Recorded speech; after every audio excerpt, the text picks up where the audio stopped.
Shalom, selamat siang. Senang bisa bertemu dengan Anda semua siang hari ini. Firman Tuhan siang hari ini saya kasih judul Hati Tuhan untuk yang terhilang.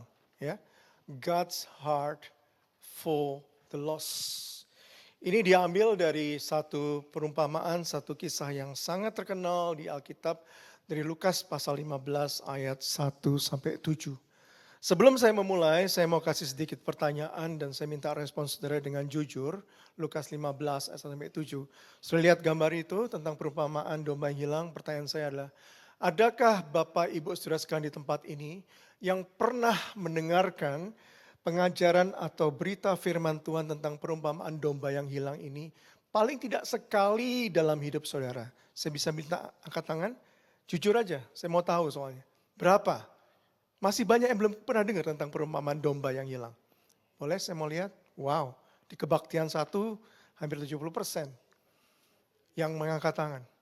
Yang kedua, sekali lagi tolong saya supaya saya bisa mengerti. Kalau enggak kita pulang aja sama-sama kalau udah mengerti semua gitu ya. Apakah saudara ada yang paling tidak sedikitnya 3 kali mendengar selama hidup saudara tentang firman Tuhan ini sejak saudara masih kecil mungkin, saudara Kristen, saudara dibawa di Sunday School, saudara mengerti tentang perumpamaan tentang domba yang hilang. Adakah paling tidak 3 kali? Saya boleh lihat. Tambah kecil ya, tambah sedikit ya. Oke.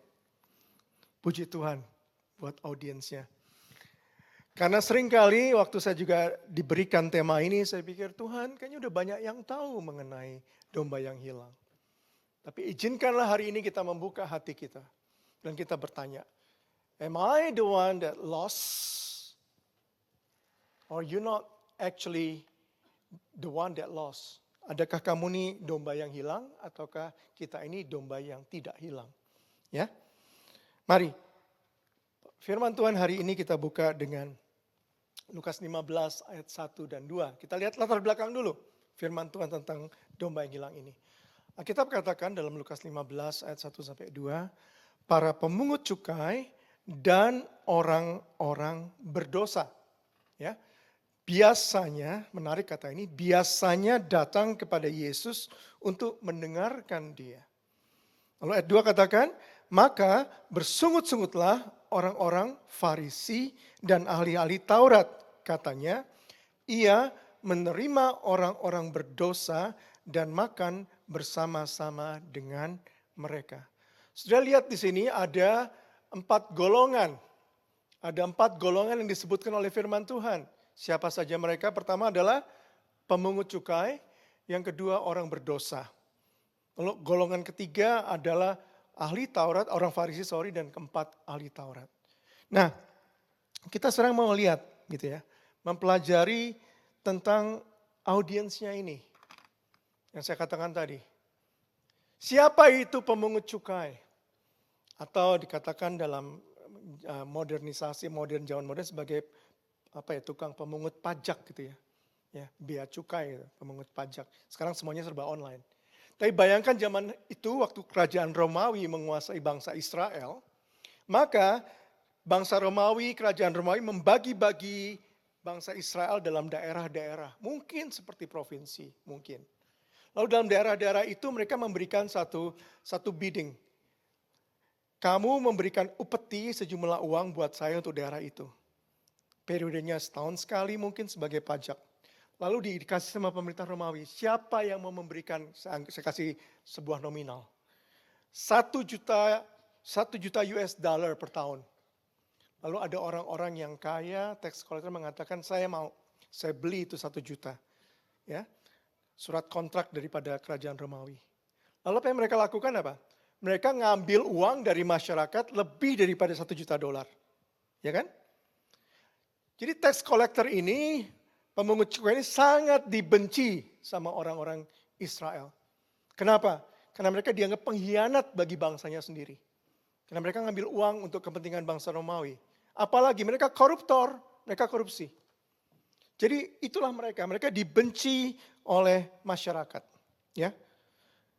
Tapi ada 2 golongan yang berikutnya, yang disebut Alkitab adalah the sinners, orang berdosa. Siapa mereka? The sinners, the breakers of the law, pelanggar hukum Taurat. Atau dikatakan the unclean, yang kotor, yang nggak bersih katanya. Karena mereka dianggap bermoral rendah. Mereka jahat dalam masyarakat. Seperti apa? Pembunuh, pencuri, ya, pelacur, atau orang yang berbuat zina. Mereka mendapatkan label tadi the sinners karena kamu pelanggar hukum Allah. Lihat golongan yang pertama tadi. Tapi ada golongan kedua yang dikatakan oleh firman Tuhan adalah golongan Farisi. Siapa Farisi? Yaitu pemuka agama, kelompok pemimpin agama. Yahudi yang sangat terpandang di masyarakat. Mereka itu adalah penjaga hukum Taurat dan mereka pelaksana daripada hukum Taurat itu sendiri. Ya. Itu orang-orang Farisi. Kemudian disebut oleh Alkitab ahli-ahli Taurat. Yaitu orang-orang yang belajar hukum Taurat tadi, law-nya. Tapi apa yang membedakan antara orang Farisi dengan ahli-ahli Taurat? Ahli-ahli Taurat ini mereka benar-benar mendedikasikan hidup mereka untuk belajar hukum Taurat. Dan mereka mendapatkan license untuk bisa membuat surat kontrak. Surat pernikahan, surat perceraian, surat warisan. Yang semuanya harus sesuai dengan konteks hukum Taurat. Itulah ahli-ahli Taurat. Seringkali kalau sudah baca, oh orang Farisi sama ahli Taurat sama. Kalau kita mau lihat lebih jauh, belum tentu sama. Ahli-ahli Taurat bisa disebut sebagai orang Farisi. Ahli-ahli Taurat bisa mereka masuk dalam kelompok golongan pemuka agama Farisi. Dan kalau sudah lihat di Alkitab, ada lagi golongan disebutkan golongan Saduki, betul kan? Orang Farisi, orang Saduki. Dibilang dua mazhab yang berbeda, dua golongan yang berbeda. Yang satu percaya akan kebangkitan orang mati, Farisi. Saduki tidak percaya kebangkitan orang mati. Yang satu percaya akan hukum Taurat dan hukum-hukum moral. Dan satu berkata tidak, hanya hukum Taurat. Tapi mereka semua pemuka agama. Nah, kita mencatat bahwa yang satu kelompok yang pertama tadi, orang-orang yang kotor, orang-orang yang dianggap sama masyarakat berdosa. Tapi justru mereka yang datang mendekat sama Tuhan Yesus untuk mendengarkan Tuhan Yesus. Betul? Sebaliknya, orang-orang yang dianggap terpandang itu, justru mereka yang menggerutu, mereka yang mengeluh, mereka yang mengkritik Tuhan Yesus. Karena Tuhan Yesus menerima orang berdosa. Karena mereka katakan dalam hukum Taurat, orang tidak bisa najis kalau menjamah apa yang kotor. Nah, kejadian dalam Lukas 15 ayat 1 dan 2 ini sebenarnya sudah terjadi beberapa kali dan Alkitab mencatat dalam beberapa kisah bagaimana mereka mengkritik Tuhan Yesus. Salah satu kisah terjadi 10 pasal sebelumnya di Lukas pasal 5. Ini kejadian di mana pemungut cukai yang namanya Lewi atau dalam bahasa Inggris dikatakan Matthew. Ya, ini kejadian setelah kalau saudara masih ingat ada orang lumpuh. Ya, orang lumpuh ini digotong sama 4 temannya, masih ingat cerita itu. Lalu karena sesak penuh rumah itu Tuhan Yesus ada di dalam dan mengajar. Mereka bongkar atapnya, ya. Lalu orang lumpuh itu ditaruh di bawah dan Tuhan Yesus menyembuhkan. Setuju? Kemudian setelah cerita itu selesai, Yesus diundang oleh seorang pemungut cukai yang namanya Lewi. Seorang yang kaya. Karena dia memungut cukai, tapi dia seorang yang dibenci oleh masyarakat. Ya, karena dia koruptor, dia pengkhianat. Ya, dan Alkitab katakan, Lewi mengadakan perjamuan besar untuk Yesus di rumahnya, ayat 29. Dan sejumlah besar pemungut cukai dan orang-orang lain turut bersama-sama dengan dia. Orang-orang Farisi dan ahli-ahli Taurat bersungut-sungut lagi kepada murid-murid Yesus. Katanya, mengapa kamu makan dan minum bersama-sama dengan pemungut cukai dan orang berdosa? Lalu jawab Yesus kepada mereka. Yesus begitu straightforward waktu mereka mulai menggerutu dan dikatakan di ayat 31. Ya. Bukan orang sehat yang memerlukan tabib, yang memerlukan dokter, bukan. Tapi orang yang sakit. Aku datang bukan untuk memanggil orang yang benar, tapi orang berdosa supaya mereka bertobat. Yesus langsung straight to the point. Karena buat mereka, ahli Taurat dan orang Farisi, ya, dalam custom, dalam culture bangsa Yahudi dan termasuk mungkin kita hari-hari ini, ya, makan bersama itu bicara soal undangan kedekatan, benar? Orang-orang yang kita undang untuk makan bersama pasti orang-orang yang kita kenal, orang-orang yang kita mau share, ya, orang-orang yang kita mau fellowship, Kita mau diskusi sesuatu yang sifatnya bermakna misalnya. Lalu kenapa Yesus mau diundang sama orang yang seperti ini, yang unclean, yang kotor, yang tahu melanggar hukum Taurat. Nah, kalau di pasal 5, Yesus straight to the point katakan, bukan yang sakit, bukan yang sehat, bukan orang sehat yang memerlukan tabib, tetapi orang yang sakit. Tapi di perumpamaan ini tadi yang kita mau baca terus tentang domba yang hilang. Yesus gak berkata langsung straight to the point sama ahli Taurat dan orang Farisi. Tapi dia jelaskan satu perumpamaan. Perumpamaan, parables, cerita kisah sehari-hari. Di mana orang bisa relate, bisa mengerti dengan mudah. Ya. Tuhan Yesus memberikan satu makna spiritual, makna rohani, moral kepada orang-orang ini, audiens ini. Dan dia pakai cerita sehari-hari. Dan kita bisa baca sama-sama lanjutannya dari Lukas 15 ayat 3-7. Dikatakan di ayat ketiga. Lalu ia mengatakan, Tuhan Yesus mengatakan perumpamaan ini kepada mereka, dua golongan ini. Siapakah di antara kamu yang mempunyai 100 ekor domba, dan jikalau ia kehilangan seekor di antaranya, tidak meninggalkan yang 99 ekor di padang gurun, dan pergi mencari yang sesat itu sampai ia menemukannya. Ayat 5. Dan kalau ia telah menemukannya, ia meletakkannya di atas bahunya dengan gembira. Dan setibanya di rumah, ia memanggil sahabat-sahabat dan tetangga-tetangganya serta berkata kepada mereka, bersukacitalah bersama-sama dengan aku, sebab dombaku yang hilang itu telah kutemukan. Ayat 7 boleh baca sama-sama dengan saya.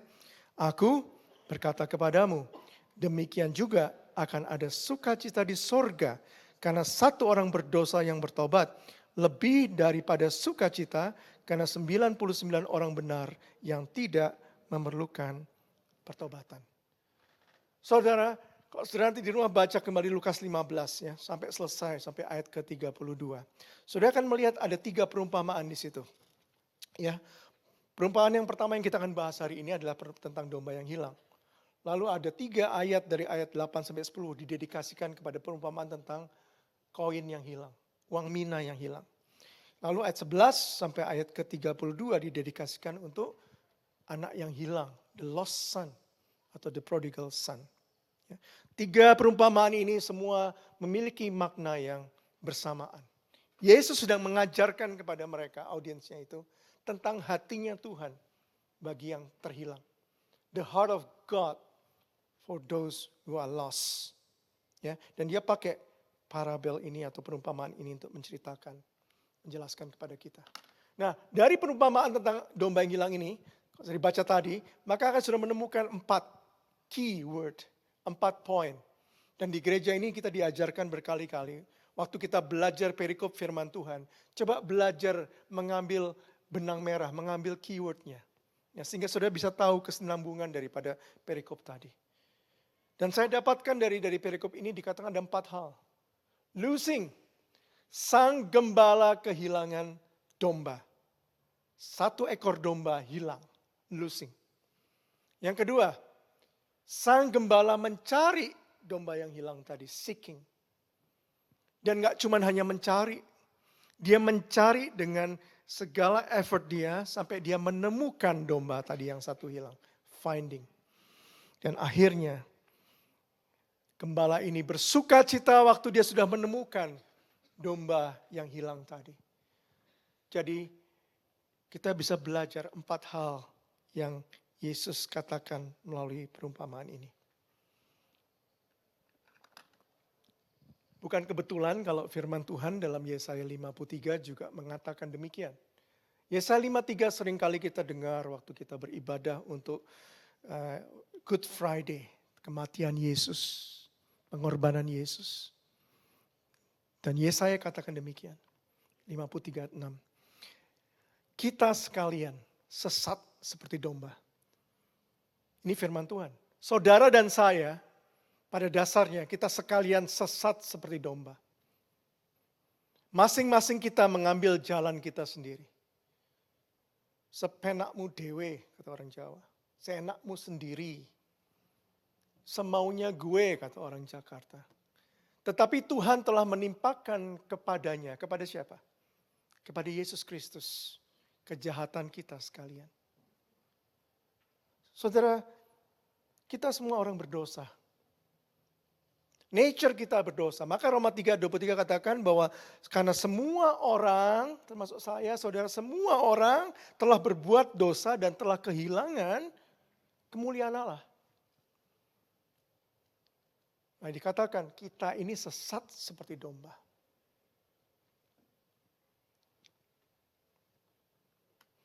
Waktu saya pelajari mengenai sesat atau loss atau kehilangan, maka saya coba melihat ada 3 fakta tentang orang yang terhilang. Nanti kita akan belajar apa yang dimasukkan oleh Alkitab mengenai yang terhilang itu apa. Tidak lain adalah orang yang berdosa, orang yang jauh keluar daripada kasih karunia Allah, orang yang belum diselamatkan, orang berdosa. Nah, 3 fakta tentang orang yang terhilang atau tersesat. Pertama, mereka itu nggak sadar bahwa mereka itu terhilang, ya. Mereka itu nggak nyadar bahwa mereka itu terhilang.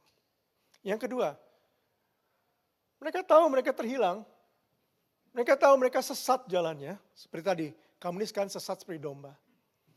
Tapi mereka don't mind untuk ditemukan. Oh, it's okay, it's fine. Hidup saya seperti ini nggak masalah. Yang ketiga, tahu dia tersesat. Tahu dia hilang dari kerajaan Allah. Tapi dia nggak tahu gimana caranya aku ditemukan dan kembali kepada gembalaku. Ada 3 hal. Saudara, saya dibesarkan di kota Jakarta. Ya. Zaman dulu, zaman saya dibesarkan, tidak banyak televisi. Hanya ada salah satu TV, namanya Televisi Republik Indonesia, TVRI. Kehidupan, kalau sudah dibawa zaman dulu nggak ada mobile phone. Waktu saya SD kelas 6, telepon baru masuk ke rumah orang tua saya. Telepon yang gitu loh. Makanya setiap bulan Juni pada waktu ulang tahun Jakarta, ada satu perayaan atau event yang terkenal namanya Jakarta Fair. Jakarta Fair. Saya udah nggak tahu udah berapa tahun yang lalu ke Jakarta Fair. Tapi setelah itu masih kecil, setahun sekali orang tua saya bawa ke Jakarta Fair. Waktu itu masih di dekat Monas, bukan di Kemayoran. Saya nggak tahu lagi di mana, saya nggak tahu. Di situ karena begitu banyak orang Jakarta sesek-sesekan karena nggak punya banyak hiburan, ya anak-anak kecil senang datang ke Jakarta Fair, betul kan? Ada entertainment dan segalanya. Sudah hal biasa kalau orang itu kehilangan anaknya atau siapapun gitu ya. Masalahnya zaman dulu tuh nggak ada yang bagus namanya announcement gitu, PA, ya, personal announcement, itu nggak bagus zaman dulu teknologinya. Tapi kalau sudah ingat, sudah pernah datang ke mall misalnya, di mall ada pengumuman gitu ya, perhatian gitu kan ya. Ada anak pakai baju putih dengan sandal jepit warna hitam, kehilangan orang tuanya, silakan kalau ada orang tuanya datang ke kantor di gate nomor sekian, betul kan? Kehilangan.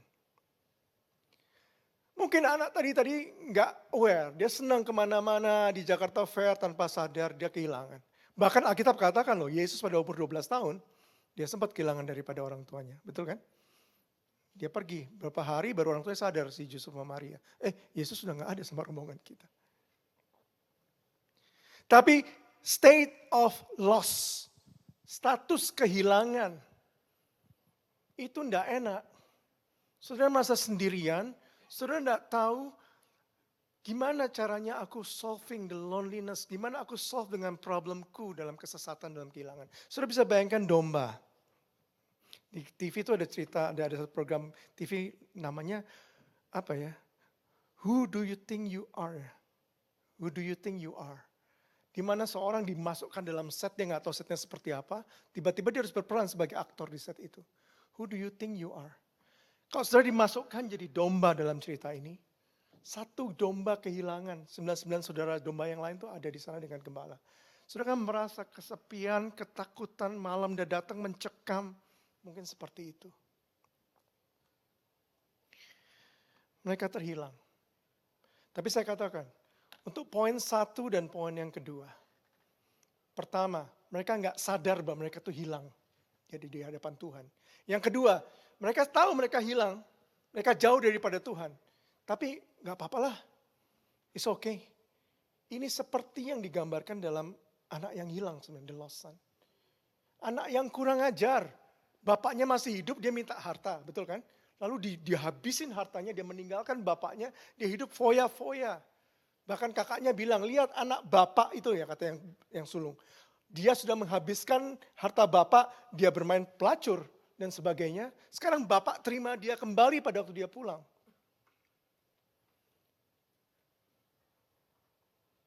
Tuhan seringkali membuat krisis dalam kehidupan saudara dan saya.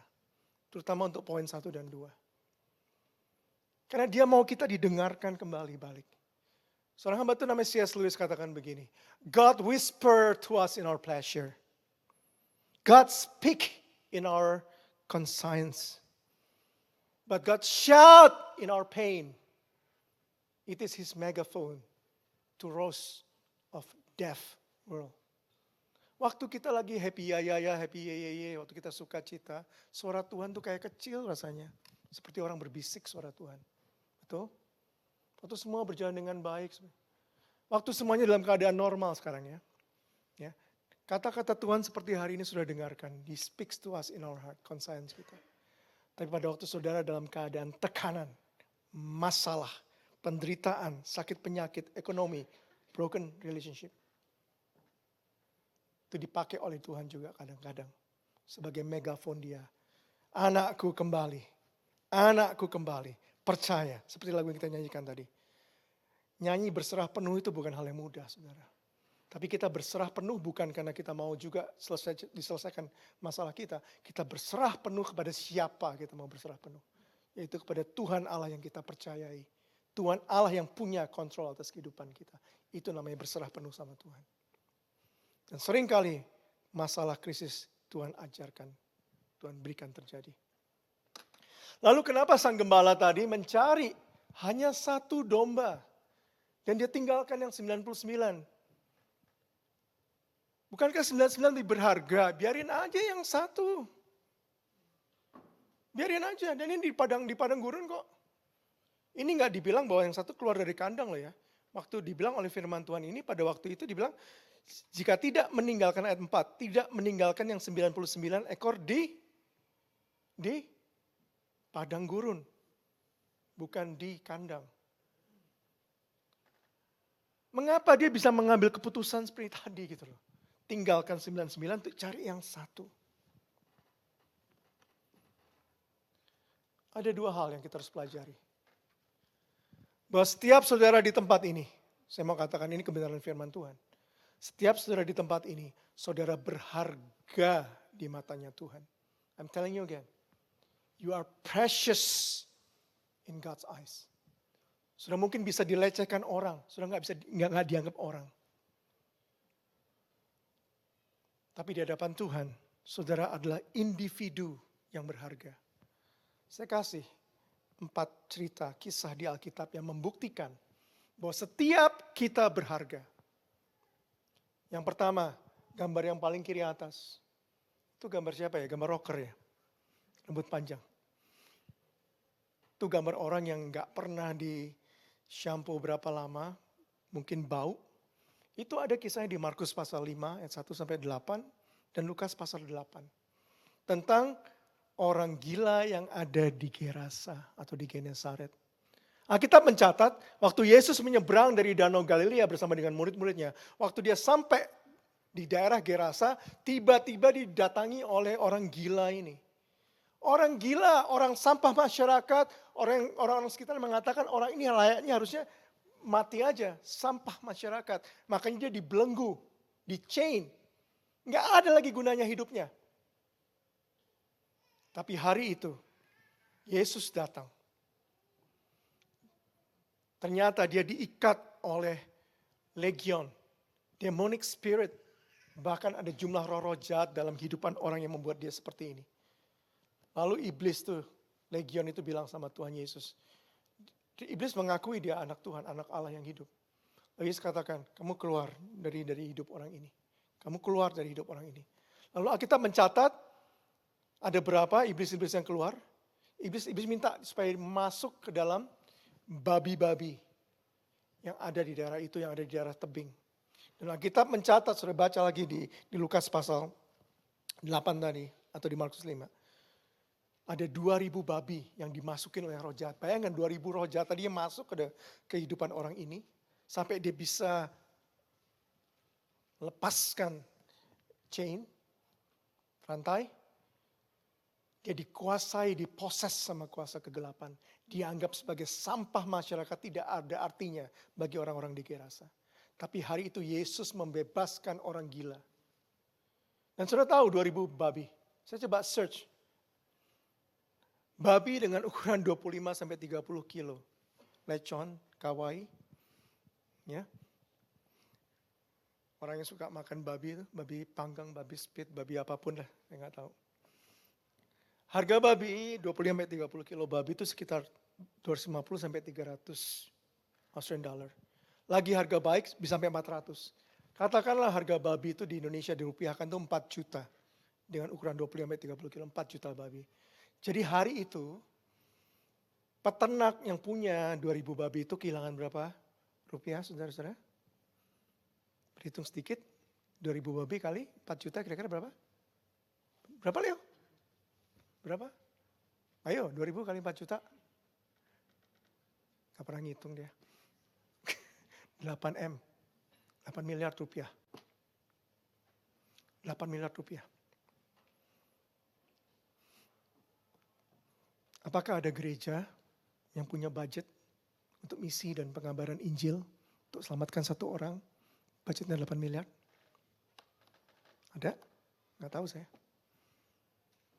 Yesus doesn't care about 2,000 pigs as long as he can save this one person. That's our Lord.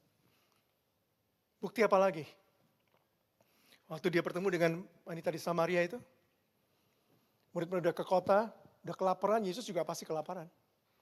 Tapi hari itu dia bertemu dengan perempuan Samaria itu dan dia tahu, hai wanita, yang merindukan ada air yang, the living water, air yang hidup. Kamu udah punya 5 suami, bahkan yang sedang tinggal sama kamu pun itu juga bukan suami kamu. Dia kehausan wanita ini. Akhirnya dia menerima the living water itu sendiri, yaitu Yesus dari perkataan yang menghidupkan. Dan waktu murid-murid datang lihat Tuhan Yesus seperti itu, dia katakan, tahukah engkau, ada makanan yang ada di hadapanmu yang tidak aku kenal, yang tidak kamu kenal. Apa itu makanan? Ialah melakukan kehendak Bapa yang mengutus aku dan menyelesaikan pekerjaannya. Yesus datang untuk mencari dan menyelamatkan yang hilang. Itu pekerjaan Yesus. Apalagi perempuan yang kedapatan berzina. Secara hukum Taurat, yang kedapatan berzina harus dilempari batu. Itu aturan hukum Taurat. Dan orang Farisi dan ahli Taurat mempush Yesus. Guru, di hukum Taurat tertulis. Tertulis loh, ini hukum Taurat. Ketahuan berzina, lempari batu. Tapi hari itu Yesus katakan, kalau ada di antara kamu yang gak pernah berdosa, silahkan dilempari wanita yang pertama kali. Artinya kembali apa yang dikatakan firman Tuhan tadi, semua manusia sudah berdosa. Kita semua ini sesat seperti domba. Nah, ada yang berani ngelempar. Dan Yesus pun tidak menghakimi. Anak manusia nggak datang untuk menghakimi. Tadi lagu yang kita nyanyikan. Tapi anak manusia datang untuk memberikan kehidupan. Memberikan kehidupan. Mencari orang yang berdosa supaya bertobat seperti wanita berzina tadi. Maka Yesus katakan apa? Aku pun jangan lagi berbuat dosa, aku pun tidak akan menghukum kamu. Tapi jangan lagi berbuat dosa. Orang pemungut cukai, Sakeus, lagu sekolah minggu kan? Sakeus orang pendek, katanya, engkau hendak melihat Yesus. Yesus ada kan. Yesus bilang, hai Sakeus turunlah, aku mau masuk datang ke rumahmu. Sakeus, orang yang kaya, tapi tidak dihormati, dibenci. Dia kaya dengan cara mendapatkan uang pajak dengan cara yang tidak jujur. Tapi jangan lupa, di situ ada satu cerita lagi dalam Yohanes pasal 3. Ada orang Farisi yang datang kepada Yesus, namanya Nikodemus. Dan Yesus terima ke Nikodemus karena Nikodemus mau terbuka hatinya dan dia mau belajar apa artinya kelahiran baru dalam Tuhan. Yesus menerima semua orang. Alkitab membuktikan setiap orang berharga di matanya Yesus. Yang kedua, kenapa gembala tadi mau cari satu domba dan tinggalkan yang 99? Karena ada konsekuensi dari dosa. Upah dosa adalah maut, Roma pasal 6. Ada konsekuensi dari dosa dan ada realitas daripada surga dan neraka. I tell you the truth, my brothers and sisters. Realitas surga, hidup kekal bersama-sama dengan Tuhan selama-lamanya. Tapi realitas akan neraka, hidup dalam eternal condemnation di luar Tuhan, itu juga realitas. Saya hadapkan kepada Anda dan saya realitas kehidupan kita. Dan Alkitab katakan dalam Markus pasal 8:36 dan Matius 18. Matius 16, sorry, I don't know. Apakah gunanya? Apakah gunanya seorang memperoleh seluruh dunia tapi kehilangan nyawanya? Saya bertanya dengan ayat ini. Apa yang kamu mau cari dalam dunia ini sih? Kekayaan, kehormatan, ketenaran, popularitas.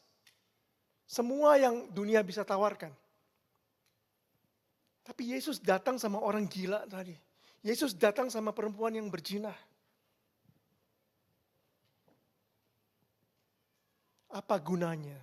Ingat firman Tuhan ini. Saudara-saudara, saudara peroleh semua kekayaan dunia ini. Enggak disebut kekayaan ya. Memperoleh seluruh dunia ini.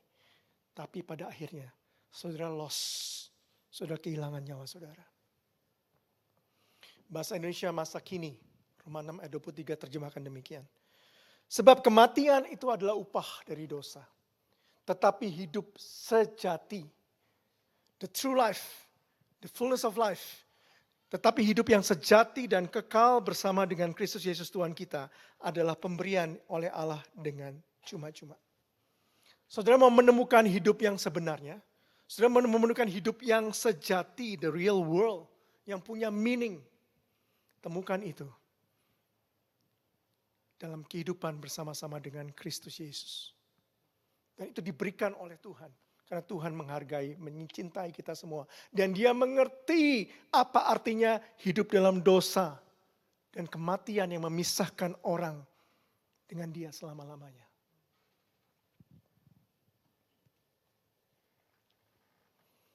Dua hal tadi yang membuat sang gembala mencari satu domba yang hilang.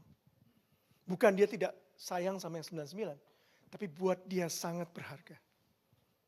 Dia tidak mau ada orang yang hilang. Sebab anak manusia datang untuk mencari dan menyelamatkan yang hilang. Lukas 19 ayat 10. 1 Timotius pasal 2 katakan demikian. Itulah yang baik, yang berkenan kepada Allah, juru selamat kita. Ia menghendaki supaya semua orang diselamatkan. Tuhan menghendaki supaya semua orang diselamatkan. Dan peroleh pengetahuan akan kebenaran. Saudara ahli Taurat dan orang Farisi mereka memperoleh pengetahuan. Jawabannya adalah, ya. Minggu lalu firman Tuhan yang kita pelajari di hari Paskah dan dibahas dalam kul. Kita mengejar kebenaran berdasarkan hukum Taurat. Atau kita tahu kebenaran yang kita peroleh melalui iman dalam Kristus Yesus, Roma 10 ayat 9. Saudara kita selalu diingatkan. Adalah kehendak Tuhan. Berkenan sama Tuhan. Supaya semua orang diselamatkan. Nah, domba yang hilang, ya, the lost sheep tadi, yang ditemukan dan kemudian ditemukan, itu menggambarkan orang berdosa yang bertobat dari dosa-dosanya. Orang yang berdosa, dia bertobat dari dosa-dosanya dan kembali kepada Sang Gembala. Kembali kepada Tuhan. Itu yang digambarkan dalam perumpamaan ini. Dan di ayat ke-6, yang membuat sang gembala tadi bersuka cita, rejoice. Kalau sudah baca lagi, luar biasa, dikatakan di ayat ke-5. Waktu dia menemukan domba yang satu hilang ini, gembala tadi meletakkan di atas bahunya dengan gembira. Ini gembala udah capek mungkin cari itu domba, nggak tahu berapa kilometer tempat-tempat yang di padang gurun naik dan turun, capek. Akhirnya temukan domba satu yang tersesat. Temu itu domba. Kalau saya jadi gembalanya, ayo balik. Saya geret dia dong, nyebelin banget, nyusahin hidup, betul kan? Tapi tidak dengan dia. Alkitab mencatat, ditaruh kepada bahunya. Wow. Bahu bicara soal kedekatan. Bahu bicara soal dia tahu domba ini sedang lemah karena dia kehilangan, sesat. Dan dikatakan dia nggak beban itu. Sang gembala bersuka cita waktu dia taruh domba itu yang beratnya 15-20 kilo mungkin di atas bahunya, dibawa pulang. Itulah Tuhan kita. Itulah Tuhan kita. Saya katakan gini, pertobatan itu bukanlah satu pekerjaan atau usaha kita yang menghasilkan kita diselamatkan. Ada bagian kita untuk merespon panggilan Tuhan seperti keselamatan, dengan iman kita respon. Tapi bukan kita usahakan. Coba, saya mau bertobat Tuhan, saya mau bertobat Tuhan.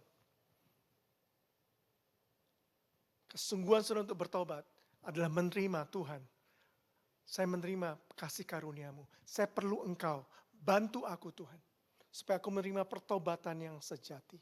So repentance is not a work which earned our rescue. Kita diselamatkan. Tapi pertobatan adalah the sinner, orang berdosa. Acceptance of being found. Pertobatan itu inisiatif Tuhan.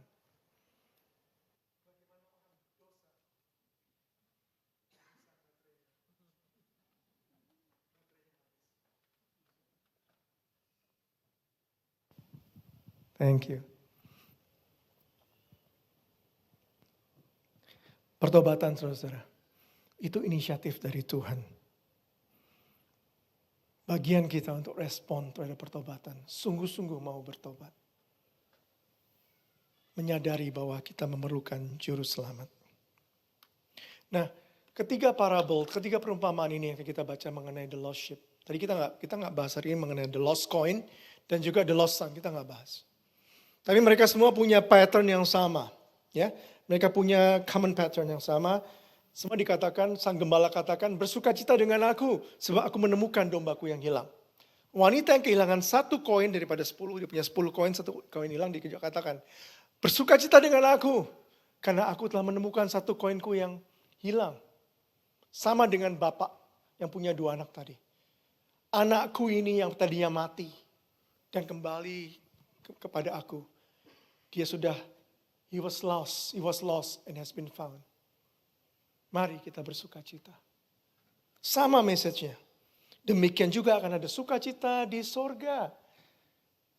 Waktu satu orang berdosa, bertobat, firman Tuhan. Nah, saya mau tutup dengan 2 kesaksian tentang domba yang hilang. Pertama ditulis oleh firman Tuhan, Rasul Paulus menulis kesaksian hidupnya. Dalam 1 Timotius 1 ayat 15-16. Dikatakan demikian. Perkataan ini benar dan patut diterima sepenuhnya. Dikatakan perkataan ini benar dan patut diterima. Kristus Yesus datang ke dunia untuk menyelamatkan orang berdosa. Dan di antara mereka, akulah yang paling berdosa. Paulus bisa katakan, dulu aku Saulus, aku yang paling berdosa. Tetapi justru karena itu aku dikasihani, agar dalam diriku ini sebagai orang yang, pakai kata yang sama lagi, yang paling berdosa. Yesus Kristus menunjukkan seluruh kesabarannya, long suffering. Dengan demikian aku menjadi contoh bagi mereka yang kemudian percaya kepadanya dan mendapat hidup yang kekal. Siapa Paulus? Dia belajar hukum Taurat. Tapi dia adalah orang yang menganiaya orang-orang Kristen. Dia membunuh pengikut-pengikut Yesus. Dia ada pada waktu Stefanus dirajam batu. Paulus ada di situ. Maka dia katakan, aku ini orang yang paling berdosa. Dengan kebenaranku ini aku menghakimi. Aku membunuh pengikut-pengikut Kristus. Tapi dikatakan, Tuhan menunjukkan kesabarannya kepadaku. Dan dia katakan, supaya aku ini jadi contoh bagi mereka yang kemudian percaya kepadanya. Aku ini jadi contoh bagi kalian semua loh yang hari ini hidup, kata Paulus. Dan waktu kamu membaca firman Tuhan ini,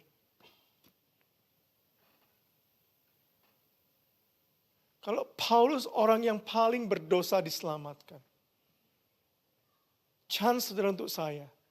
Karena saudara berharga di mata Tuhan. Saudara, Tuhan tidak mau kita binasa. Kemudian, Paulus mengerti setelah diselamatkan, setelah dia kembali sama gembalanya. Hidupku aku persembahkan buat Tuhan. Makanya dia all out dalam melayani Tuhan. Ya, satu rasul yang mengalami begitu banyak penderitaan dalam hidupnya. Supaya Injil diberitakan. Supaya firman Tuhan dituliskan buat kita hari ini.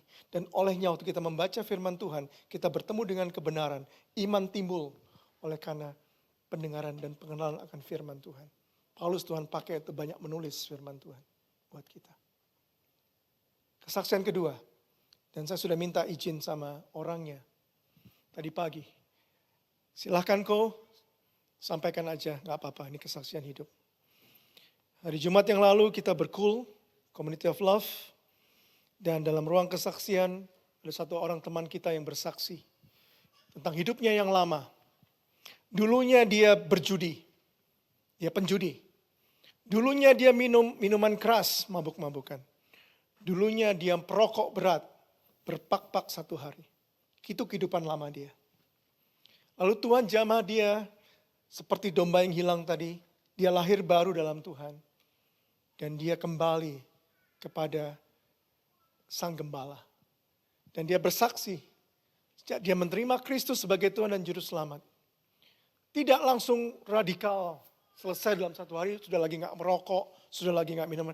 Dia masih mungkin minum alkohol, tapi dengan terbatas, dengan wajar, dengan limit. Tidak dengan mabuk-mabukan. Tapi dia katakan, waktu saya menerima Kristus sebagai Tuhan dan Juru Selamat, waktu saya kembali pulang, Sang Gembala menemukan saya. Ada sesuatu dalam kehidupan saya, yang artinya Yesus diam dalam hidup dia. Membuat dia, dulu apa yang aku anggap berharga. Dulu apa yang aku anggap paling menyenangkan bagiku. Main judi. Minum alkohol. Kalau lagi stres. Rokok. Sekarang aku anggap itu sebagai sampah. Kata Paulus sama. Itu bisa dilakukan oleh Tuhan kita. Waktu dia memerdekakan kita dari dosa. Waktu kita terhilang. Waktu kita lost seperti domba yang hilang. Kadang kita gak mengerti. Kita pikir kita enjoy dengan kehidupan dunia.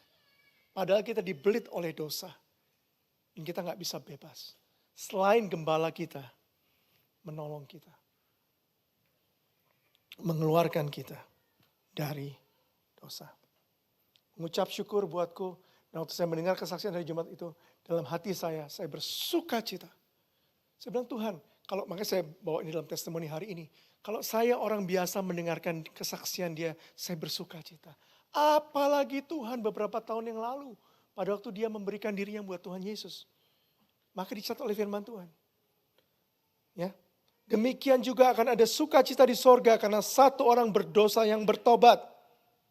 Lebih daripada sukacita karena 99 orang benar yang tidak memerlukan pertobatan.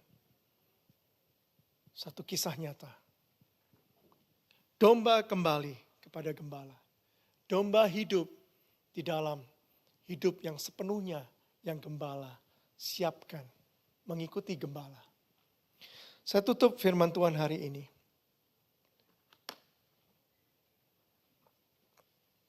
Dengan satu aplikasi. Saudara, waktu sudah duduk di tempat ini. Mendengarkan firman Tuhan hari ini. Ya, Minggu tanggal 27 April. Pertanyaan saya, kalau saudara terhilang, Saudara lihat kehidupan saudara. Saudara bisa datang ke gereja loh ya. Saudara bisa duduk di gereja. Saudara bisa menjadi orang Kristen bertahun-tahun. Tapi saudara tidak pernah mengenal gembala saudara. Saudara masih menyukai kehidupan-kehidupan di luar kebenaran firman Tuhan. Saudara harus bertanya, am I the lost sheep? Karena Tuhan tidak mau Anda binasa.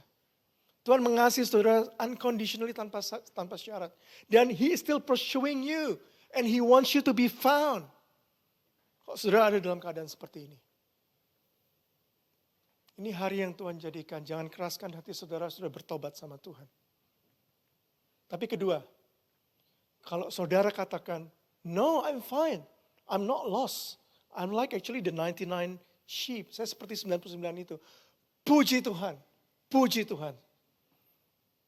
Anda tidak hilang. Tapi pertanyaan saya hari ini dan hati Tuhan buat saudara hari ini. Apakah Anda care? Will you notice? Are you aware?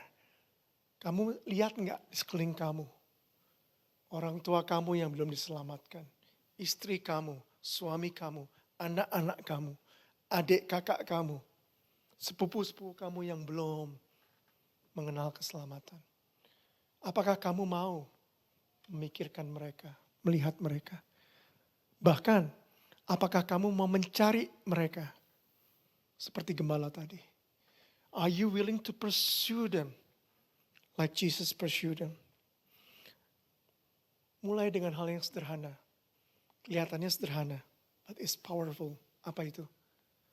Bring them into your prayer life. Bawa mereka dalam doamu. Karena keselamatan, karena pertobatan is a spiritual things. Anugerah Tuhan, kuasa Allah yang bisa membuat seseorang bisa diselamatkan. Kemudian, maukah saudara bersuka cita? Maukah saudara mau bersama-sama dengan hatinya Tuhan tadi untuk memikirkan orang-orang yang terhilang? Visi Tuhan tidak pernah berubah. Anak manusia datang untuk mencari dan menyelamatkan yang hilang. Gereja Tuhan ada. Gereja Tuhan ada, BIC ada buat panggilan ini, saudara. Gereja tidak ada hanya untuk saudara duduk, belajar firman Tuhan, bertumbuh dewasa dalam Tuhan. Yes. Tapi ingatkan kepada diri kita. Gereja ada untuk satu misi yang Tuhan kasih. Karena begitu masih banyak domba-domba yang hilang di luar sana. Wake up BIC. Wake up anak-anak Tuhan. Itu hati Tuhan for the lost. Amin. Itu hati Tuhan. John Newton katakan, amazing grace. I was once lost, but now I found. Saya tutup dengan satu puisi. Dari seorang hamba Tuhan namanya Charles Thomas Studd, C.T. Studd. Hamba Tuhan hidup sekitar dari abad 1860-an sampai 1930. 70 tahun dia hidup, 1860. C.T. Studd adalah seorang cricketer, pemain kriket terkenal, olahragawan. Dia terkenal, dia hidup di England, di Inggris. Sampai dia dan saudaranya, saya nggak tahu kakak atau adiknya, mereka masuk di tim English Ashes Cricket Team. Satu tim yang sangat top pada waktu itu. Mereka ngadain tour bertanding ke Australia. Bayangkan zaman itu dia nggak ada pesawat terbang. Ya, The Wright bersaudara baru-baru membuat pesawat terbang. Mereka naik kapal dari Inggris ke Australia main di cricket. Mereka sangat famous, mereka berhasil. Tapi kemudian C.T. Studd menyerahkan hidupnya. He gave up his fame and family fortune. Bukan hanya kaya. Dia memilih panggilannya untuk menjadi misionaris dan pergi ke Cina, India, dan Afrika. Tidak banyak orang dipanggil menjadi misionaris. Tapi C.T. Studd punya panggilan khusus. Dulunya dia terhilang. Dulunya dia mengejar fame, kekayaan, kemewahan. Jadi orang terkenal, olahragawan terkenal.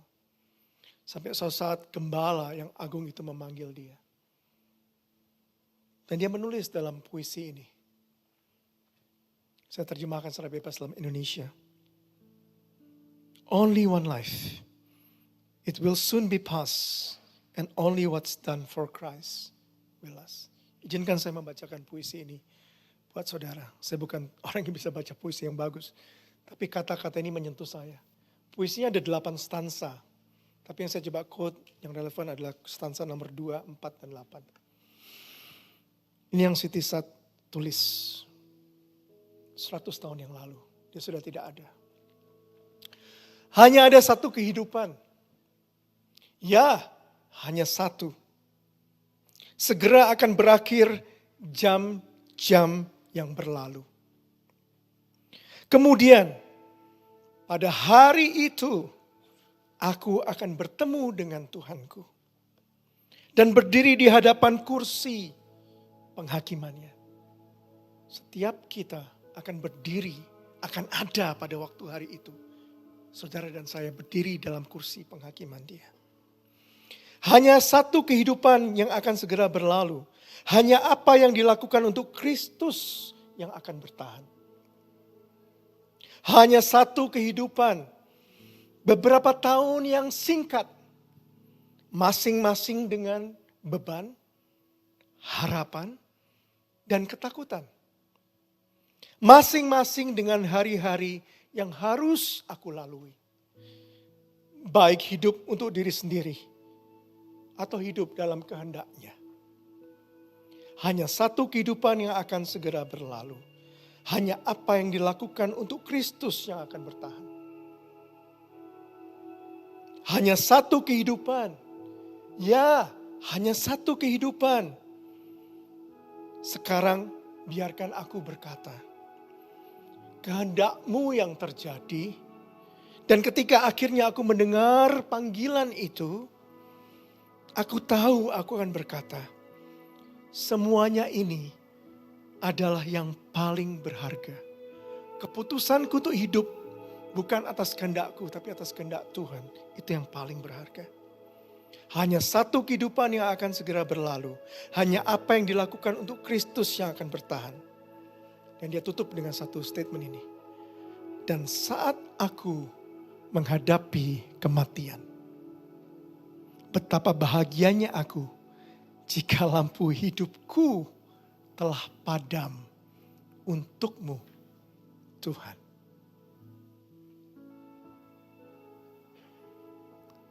Kita patut bersyukur kalau Tuhan sudah selamatkan kita. Kita ada dalam bagian 99 domba yang tidak hilang. Tapi seandainya pun saudara hari ini hati saudara terbuka dan tahu Tuhan, aku hilang Tuhan. Aku perlu Engkau Tuhan. Datang sama Tuhan. Saya pernah dikecewakan manusia. Orang gila tadi ngalamin, rasa ditolak. Wanita yang mau berzina tadi mau dilempari batu yang akan mati pun ngalamin rasanya di-reject sama orang.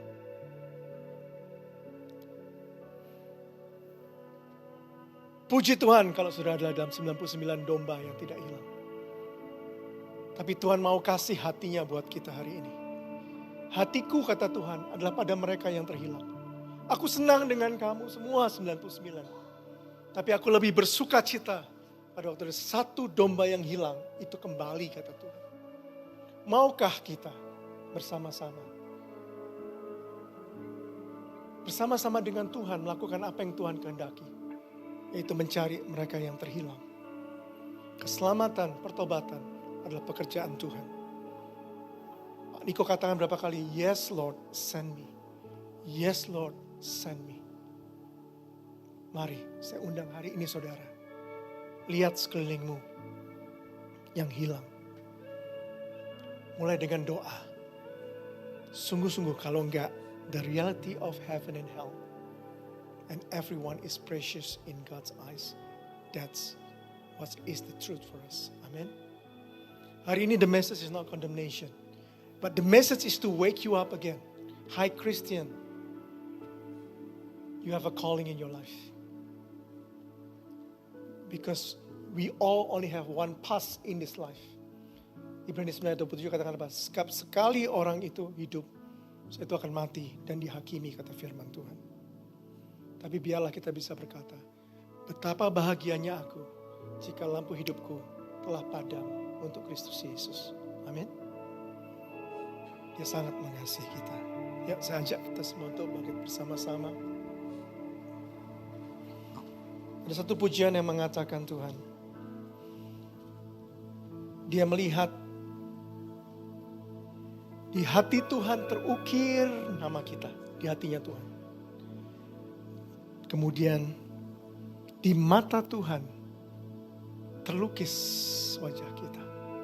Itu ada di Yesaya pasal 43, 49. Saudara berharga di mata Tuhan. Saudara berharga di mata Tuhan. Saudara dikasihi Tuhan. Haleluya.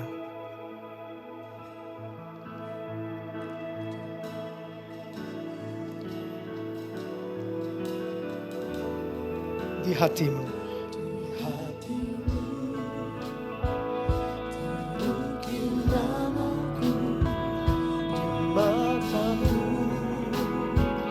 Terlukis wajahku, bukan karena kuat gagahku, hanya karena kemurahan-Mu. Meski terkadang aku terjatuh,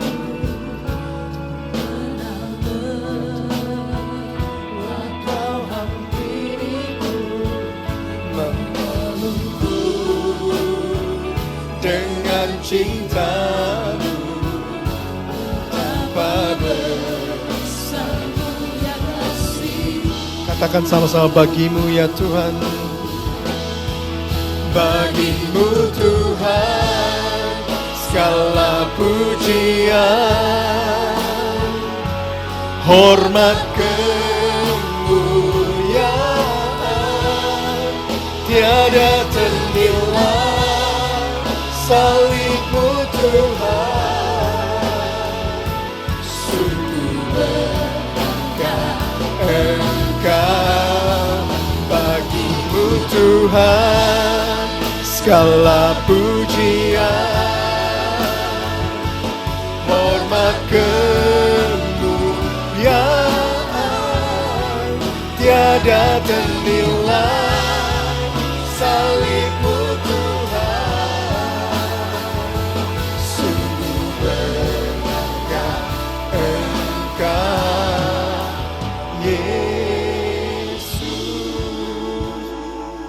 tadi saya sampaikan saudara, kalau saudara tahu hari ini saudara terhilang dan Tuhan menginginkan saudara untuk kembali pulang, Sang Gembala meminta saudara pulang.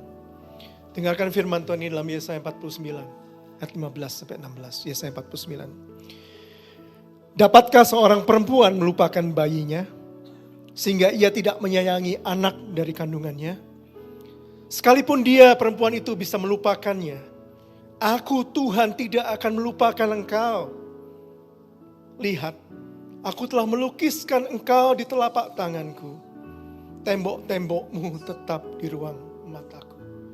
Perlindungan Tuhan ada pada kita. Tuhan melukiskan kita di telapak tangannya, makanya dia mati di kayu salib tertusuk. Karena dia sangat mengasihi kita. Semua mata tertutup. Tidak ada yang melihat, hanya saudara dengan Tuhan. Hari ini, kalau ada saudara yang tahu saudara dalam keadaan hilang, lost, terhilang, sesat. Saudara tahu ini panggilan Tuhan buat saudara. Tuhan, ampuni aku. Aku mau pulang Tuhan. Aku mau pulang sama Engkau. Aku mau kembali dalam kerajaan-Mu, keselamatan-Mu. Adakah saudara di kebaktian kedua ini? Yang saudara tahu ini panggilan buat saudara. Tidak ada orang yang melihat, hanya saudara dengan Tuhan. Tapi biarlah Tuhan melihat respon saudara. Dengan lemah lembut, rendah hati, saudara bisa seajak untuk angkat tangan saudara kepada Tuhan, bukan kepada orang. Kita sedang tidak bermain-main dengan organisasi. Tapi saudara tahu panggilan Tuhan dalam hidup saudara.